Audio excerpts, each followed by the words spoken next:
Hey spooky spook, what's up? It's the Culture Detective here investigating your favorite albums, and today I'm going to do my second review of the day. And guess what, ladies and gentlemen, it is another EP review.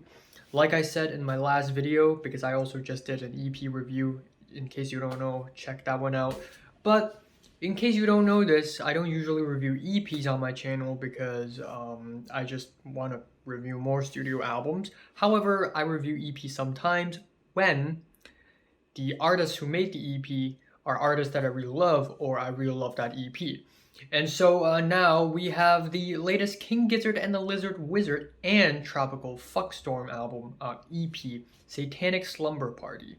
So prolific Australian band King Giz and Liz Wiz has returned for more music. They have put out like 20 albums already, or 19 albums already over the past 10 years or so.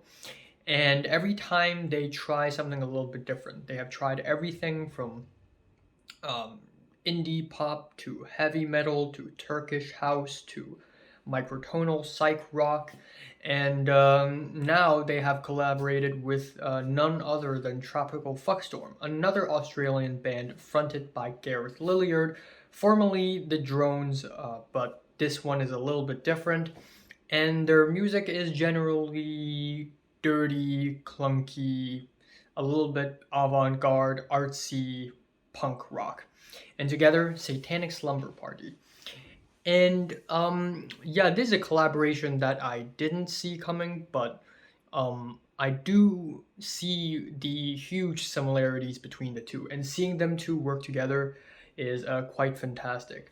With this EP, Satanic Slumber Party, we have 3 tracks, but it's kind of experimental in a way that the first track is 54 seconds long, the second track is 5 minutes long, pretty standard song duration, and the third track is 12 minute and 14-second long sound collage avant-garde noise ambient piece.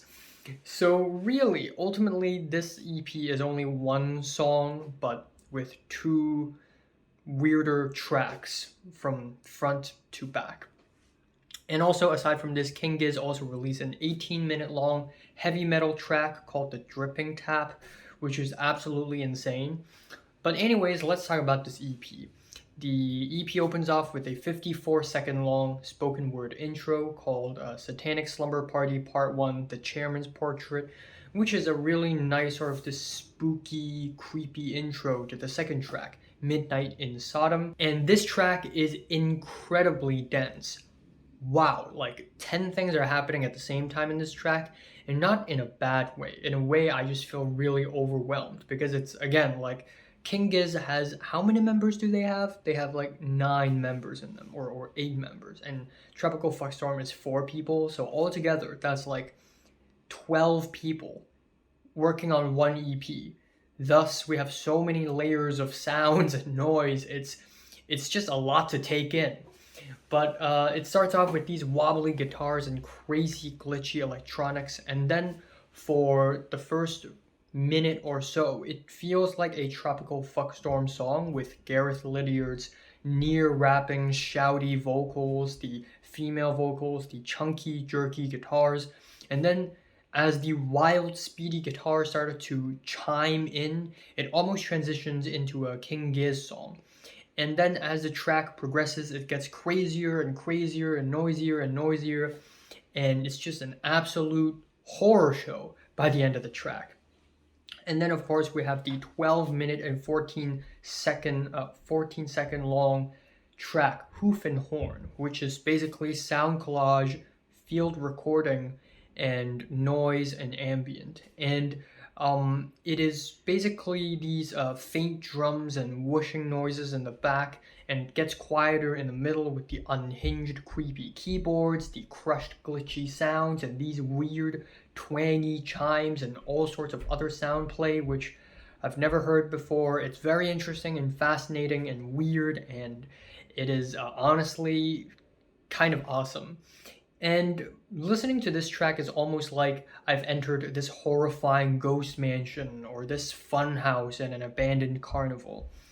So definitely sonically interesting EP. Musically, it is very interesting. It is very dense, very, very thick instrumentals. In a way, it serves the whole purpose of overwhelming its listener. It definitely does that job quite well. I don't think this EP is that great or anything, because a great chunk of this EP is just ambient noise, but even so, these ambient noises are quite great and kind of well done. So, yeah, looking forward to hearing more from this collaboration. Kind of feeling a 7 out of 10 for this EP. Strong 7. So, have you listened to this new EP by these two bands? From 1 to 10, how much you rate it, like it, and subscribe if you want more. And thanks for watching.